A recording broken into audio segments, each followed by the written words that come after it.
अभी अभी की ताजा खबर। को आपसे साझा करने का अवसर मिला है। इन दिनों सबसे ज्यादा पत्र, संदेश जो मुझे मिले हैं, वो दो विषयों पर बहुत अधिक है। पहला विषय है चंद्रयान 3 की सफल लैंडिंग और दूसरा विषय है दिल्ली में G20 का सफल आयोजन।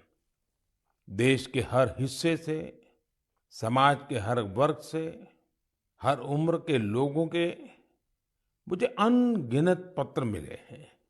जब चंद्रयान 3 का लैंडर चंद्रमा पर उतरने वाला था, तब करोड़ों लोग अलग अलग माध्यमों के जरिए एक साथ इस घटना के पल पल के साक्षी बन रहे थे। इसरो के यूट्यूब लाइव चैनल पर 80 लाख से ज्यादा लोगों ने इस घटना को देखा। अपने आप में ये एक रिकॉर्ड है। इससे पता चलता है कि चंद्रयान 3 से करोड़ों भारतीयों का कितना गहरा लगाव है। चंद्रयान की इस सफलता पर देश में इन दिनों एक बहुत ही शानदार क्विज कंपटीशन भी चल रहा है, प्रश्न स्पर्धा। और उसे नाम दिया गया है चंद्रयान 3 महाक्विज। माय गॉव पोर्टल पर हो रहे इस कंपटीशन में अब तक 15 लाख से ज्यादा लोग हिस्सा ले चुके हैं। माय गॉव की शुरुआत के बाद यह किसी भी क्विज में सबसे बड़ा पार्टिसिपेशन है। मैं तो आपसे भी कहूंगा कि अगर आपने अब तक इसमें हिस्सा नहीं लिया है, तो अब देर मत करिए। अभी इसमें 6 दिन और बचे हैं। इस क्विज में जरूर हिस्सा लीजिए।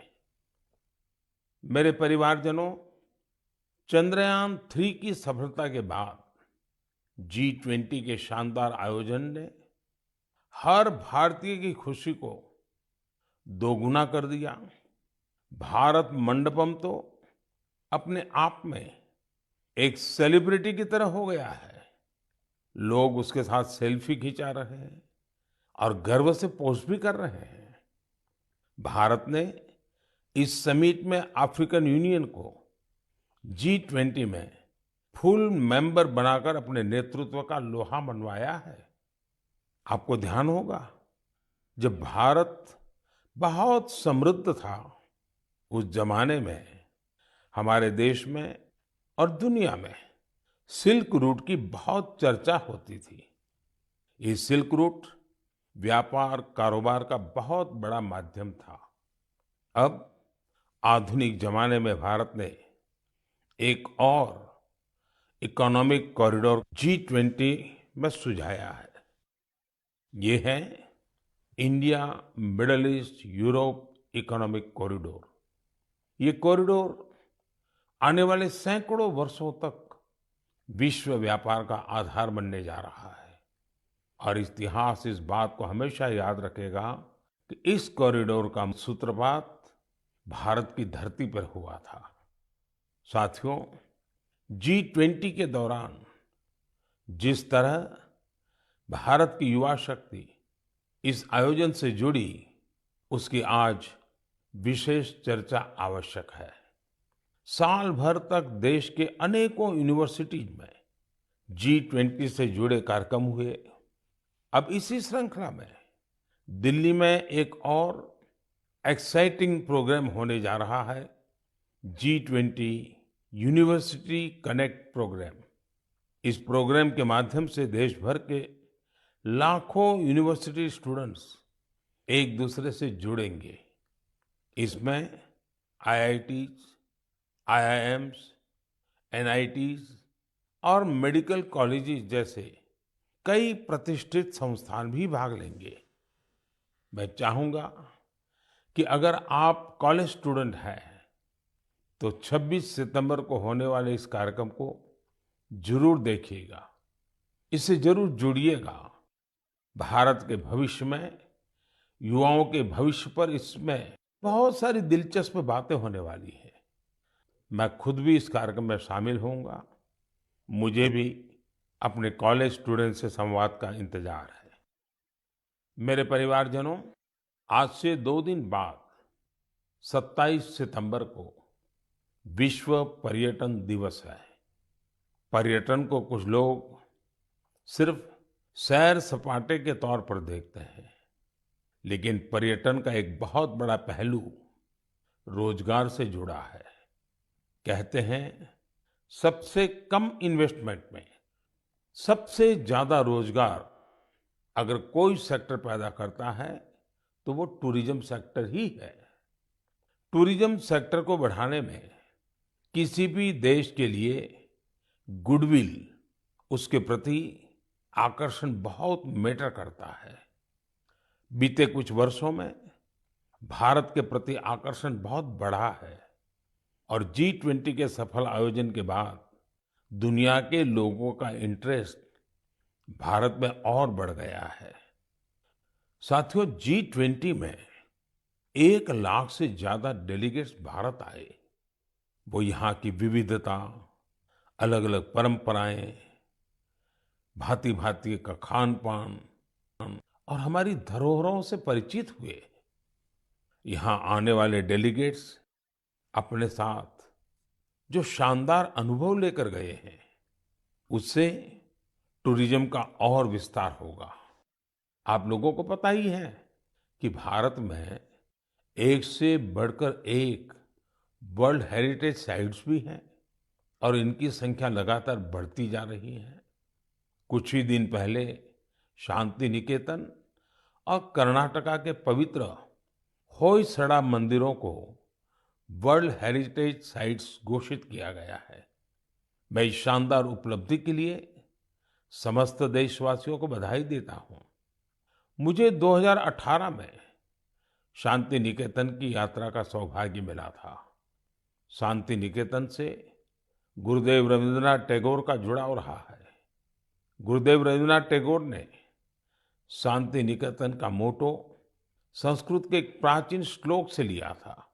वह श्लोक है, यत्र विश्वम भवत्येक नीडम, अर्थात जहां एक छोटे से घोंसले में पूरा संसार समाहित हो सकता है। कर्नाटका के जिन होयसड़ा मंदिरों को यूनेस्को ने विश्व धरोहर सूची में शामिल किया है, उन्हें 13वीं शताब्दी के बेहतरीन आर्किटेक्चर के लिए जाना जाता है। इन मंदिरों को यूनेस्को से मान्यता मिलना मंदिर निर्माण की भारतीय परंपरा का भी सम्मान है। भारत में अब वर्ल्ड हेरिटेज प्रॉपर्टीज की कुल संख्या 42 हो गई है। भारत का प्रयास है कि हमारे ज्यादा से ज्यादा ऐतिहासिक और सांस्कृतिक जगहों को वर्ल्ड हेरिटेज साइट की मान्यता मिले। मेरा आप सबसे आग्रह है कि जब भी आप कहीं घूमने जाने की योजना बनाएं, तो ये प्रयास करें कि भारत की विविधता के दर्शन करें।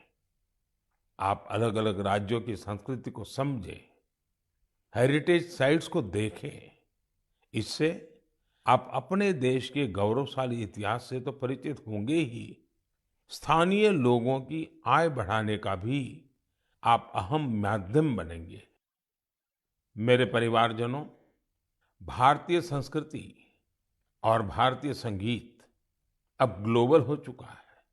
दुनिया भर के लोगों का इनसे लगाव दिनों दिन बढ़ता ही जा रहा है।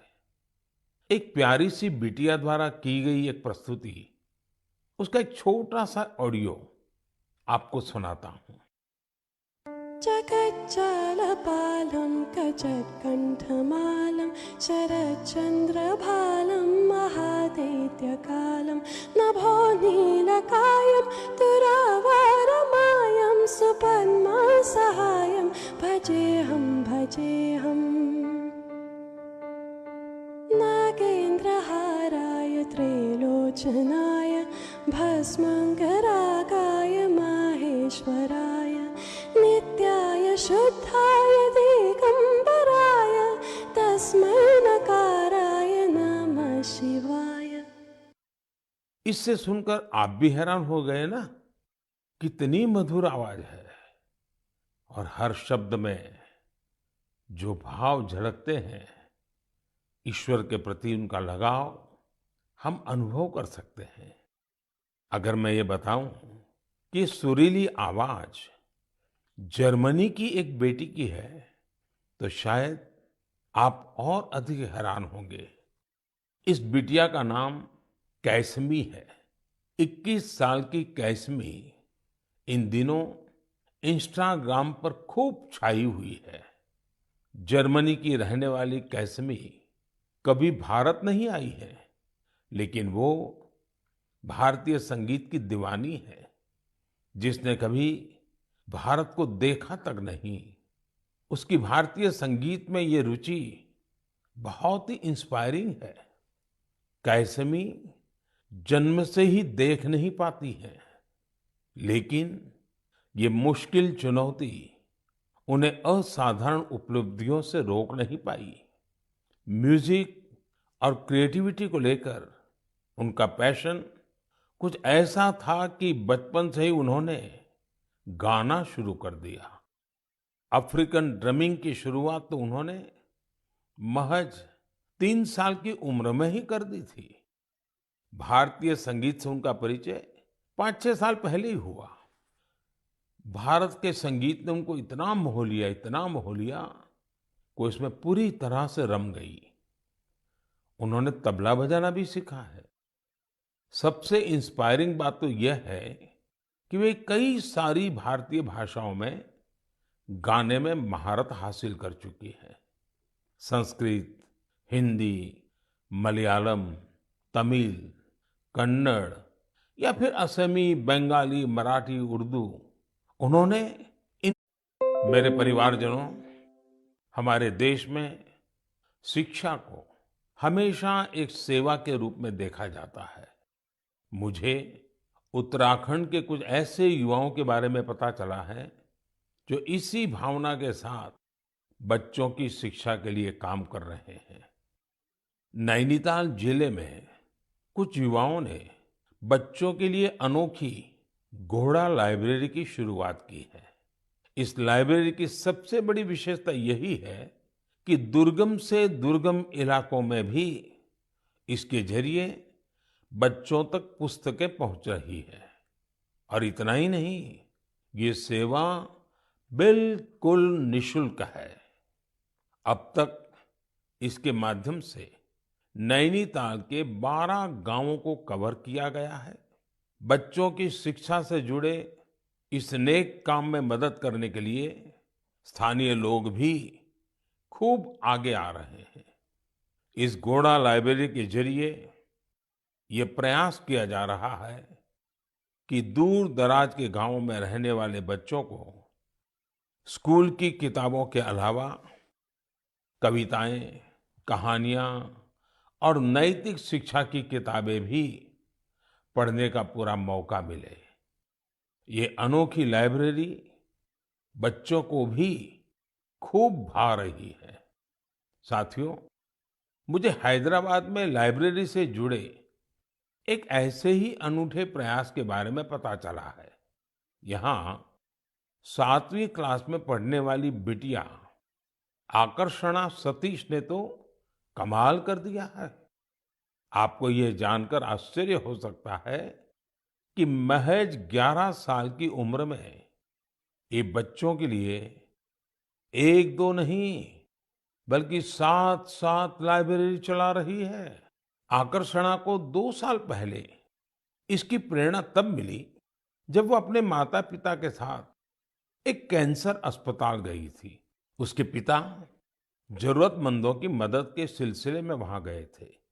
बच्चों ने वहां उनसे कलरिंग बुक्स की मांग की और यही बात इस प्यारी सी गुड़िया को इतनी छू गई कि उसने अलग अलग तरह की किताबें जुटाने की ठान ली। उसने अपने आस पड़ोस के घरों, रिश्तेदारों और साथियों से किताबें इकट्ठा करना शुरू कर दिया।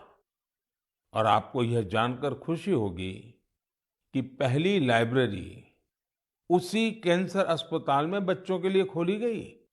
जरूरतमंद बच्चों के लिए अलग-अलग जगहों पर इस बिटिया ने अब तक जो 7 लाइब्रेरी खोली है, उनमें अब करीब 6000 किताबें उपलब्ध हैं।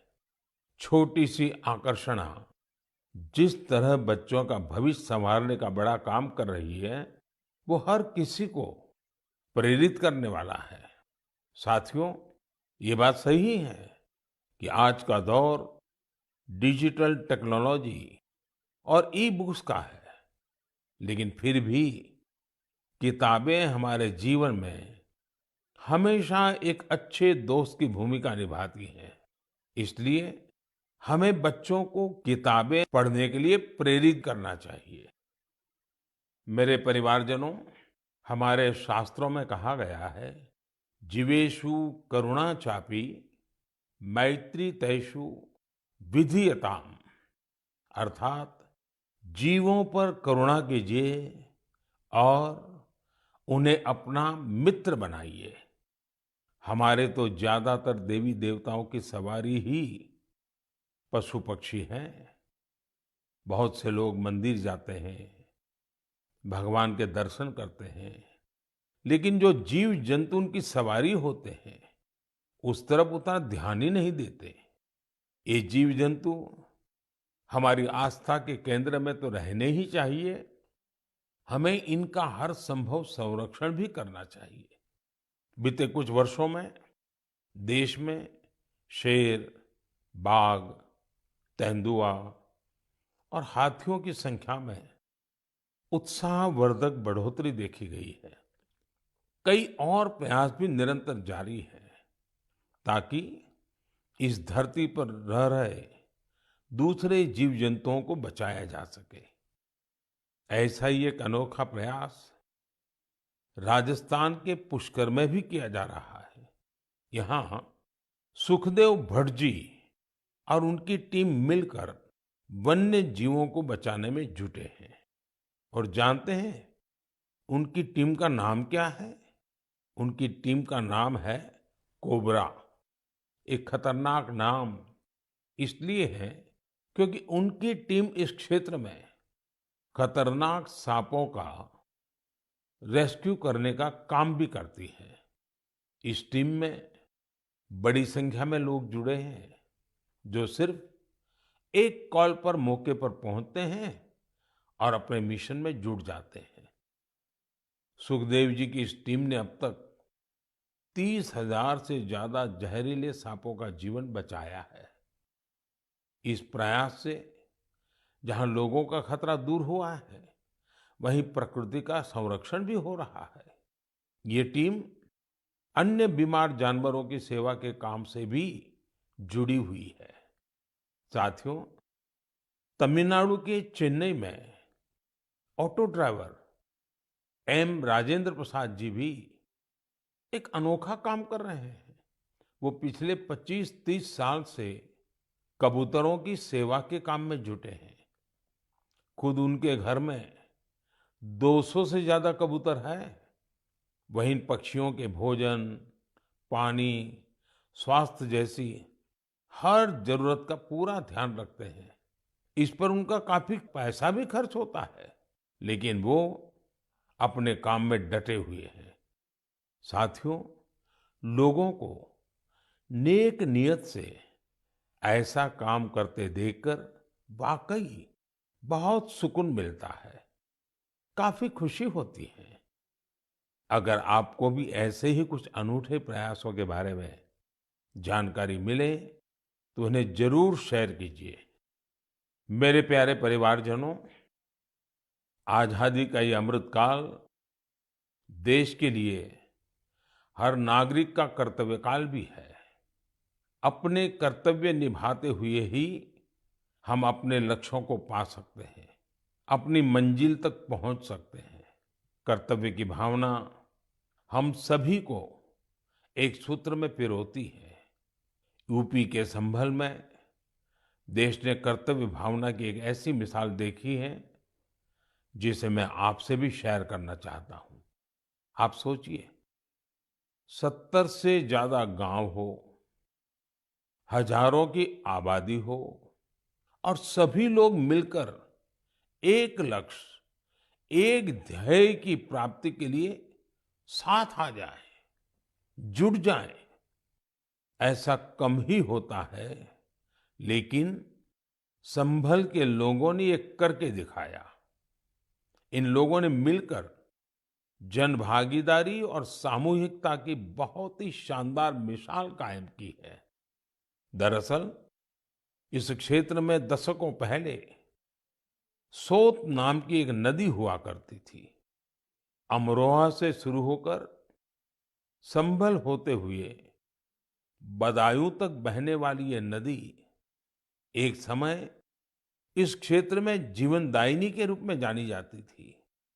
इस नदी में अनवरत जल प्रवाहित होता था, जो यहाँ के किसानों के लिए खेती का मुख्य आधार था। समय के साथ नदी का प्रवाह कम हुआ। नदी जिन रास्तों से बहती थी वहां अतिक्रमण हो गया और ये नदी विलुप्त हो गई। नदी को मां मानने वाले हमारे देश में संभल के लोगों ने इस सोत नदी को भी पुनर्जीवित करने का संकल्प ले लिया। पिछले साल दिसंबर में सोत नदी के कायाकल्प का काम 70 से ज्यादा ग्राम पंचायतों ने मिलकर शुरू किया। ग्राम पंचायतों के लोगों ने सरकारी विभागों को भी अपने साथ लिया। आपको ये जानकर खुशी होगी कि साल के पहले 6 महीने में ही ये लोग नदी के 100 किलोमीटर से ज्यादा रास्ते का पुनरुद्धार कर चुके थे। जब बारिश का मौसम शुरू हुआ तो यहाँ के लोगों की मेहनत रंग लाई और सोत नदी पानी से लबालब भर गई। यहाँ के किसानों के लिए खुशी का एक बड़ा मौका बनकर आया है। लोगों ने नदी के किनारे बांस के 10,000 से भी अधिक पौधे भी लगाए हैं ताकि इसके किनारे पूरी तरह सुरक्षित रहें। नदी के पानी में 30,000 से अधिक गंबूसिया मछलियों को भी छोड़ा गया है ताकि मच्छर न पनपे। साथियों, सोत नदी का उदाहरण हमें बताता है कि अगर हम ठान लें तो बड़ी से बड़ी चुनौतियों को पार कर एक बड़ा बदलाव ला सकते हैं। आप भी कर्तव्य पथ पर चलते हुए अपने आसपास ऐसे बहुत से बदलावों का माध्यम बन सकते हैं। मेरे परिवारजनों, जब इरादे अटल हों और कुछ सीखने की लगन हो तो कोई काम मुश्किल नहीं रह जाता है। पश्चिम बंगाल की श्रीमती शकुंतला सरदार ने इस बात को बिल्कुल सही साबित करके दिखाया है। आज वो कई दूसरी महिलाओं के लिए प्रेरणा बन गई हैं। शकुंतला जी जंगल महल के शातनाला गांव की रहने वाली है। लंबे समय तक उनका परिवार हर रोज मजदूरी करके अपना पेट पालता था।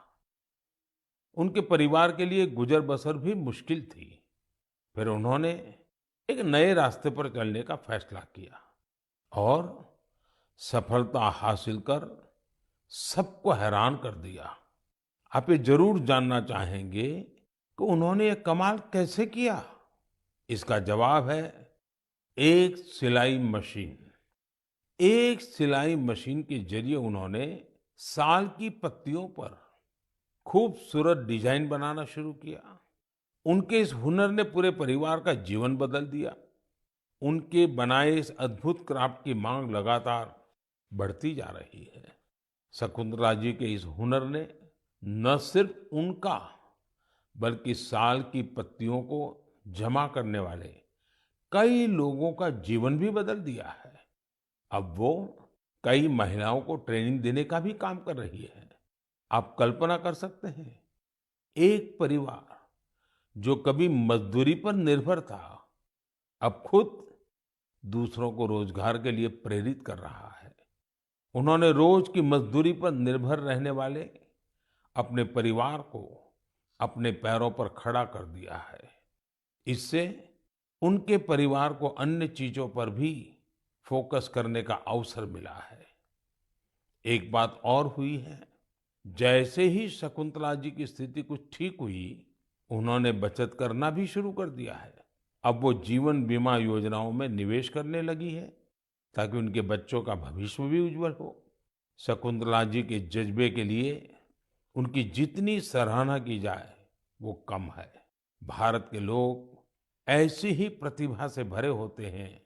आप उन्हें अवसर दीजिए और देखिए वे क्या क्या कमाल कर दिखाते हैं।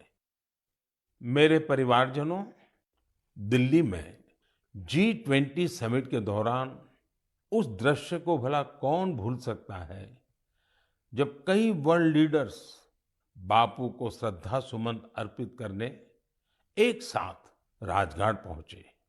यह इस बात का एक बड़ा प्रमाण है कि दुनिया भर में बापू के विचार आज भी कितने प्रासंगिक है। मुझे इस बात की भी खुशी है कि गांधी जयंती को लेकर पूरे देश में स्वच्छता से संबंधित बहुत सारे कार्यक्रमों का प्लान किया गया है। केंद्र सरकार के सभी कार्यालयों में स्वच्छता ही सेवा अभियान काफी जोर शोर से जारी है। इंडियन स्वच्छता लीग में भी काफी अच्छी भागीदारी देखी जा रही है। आज मैं मन की बात के माध्यम से सभी देशवासियों से एक आग्रह भी करना चाहता हूं। 1 अक्टूबर यानी रविवार को सुबह 10 बजे स्वच्छता पर एक बड़ा आयोजन होने जा रहा है। आप भी अपना वक्त निकालकर स्वच्छता से जुड़े इस अभियान में अपना हाथ बटाएं। आप अपनी गली, आस पड़ोस, पार्क, नदी, सरोवर या फिर किसी दूसरे सार्वजनिक स्थल पर इस स्वच्छता अभियान से जुड़ सकते हैं। और जहां जहां अमृत सरोवर बने हैं, वहां तो स्वच्छता अवश्य करनी है। स्वच्छता की ये कार्यांजलि ही गांधी जी को सच्ची श्रद्धांजलि होगी। मैं आपको फिर से याद दिलाना चाहूंगा कि इस गांधी जयंती के अवसर पर खादी का कोई न कोई प्रोडक्ट जरूर खरीदें। मेरे परिवारजनों, हमारे देश में त्योहारों का सीजन भी शुरू हो चुका है। आप सभी के घर में भी कुछ नया खरीदने की योजना बन रही होगी। कोई इस इंतजार में होगा कि नवरात्र के समय वो अपना शुभ काम शुरू करेगा। उमंग, उत्साह के इस वातावरण में आप वोकल फॉर लोकल का मंत्र भी जरूर याद रखें। जहां तक संभव हो, आप भारत में बने सामानों की खरीदारी करें, भारतीय प्रोडक्ट का उपयोग करें और मेड इन इंडिया सामान का ही उपहार दें। आपकी छोटी सी खुशी किसी दूसरे के परिवार की बहुत बड़ी खुशी का कारण बनेगी। आप जो भारतीय सामान खरीदेंगे, उसका सीधा फायदा हमारे श्रमिकों, कामगारों, शिल्पकारों और अन्य विश्वकर्मा भाई बहनों को मिलेगा। आजकल तो बहुत सारे स्टार्टअप्स भी स्थानीय प्रोडक्ट्स को बढ़ावा दे रहे हैं। आप स्थानीय चीजें खरीदेंगे तो स्टार्टअप्स के इन युवाओं को भी फायदा होगा। मेरे प्यारे परिवारजनों, मन की बात में बस आज इतना ही। अगली बार जब आपसे मन की बात में मिलूंगा तो नवरात्रि और दशहरा बीत चुके होंगे। त्योहारों के इस मौसम में आप भी पूरे उत्साह से हर पर्व मनाएं। आपके परिवार में खुशियां रहे, मेरी यही कामना है। इन पर्वों की आपको बहुत सारी शुभकामनाएं। आपसे फिर मुलाकात होगी और भी नए विषयों के साथ, देशवासियों की नई सफलताओं के साथ। आप अपने संदेश मुझे जरूर भेजते रहिए। अपने अनुभव शेयर करना न भूलें। मैं प्रतीक्षा करूंगा। बहुत बहुत धन्यवाद। नमस्कार। और ताज़ा खबर के लिए हमारे चैनल को लाइक और सब्सक्राइब करें। धन्यवाद गेटवे न्यूज़ नेटवर्क टीम की तरफ से।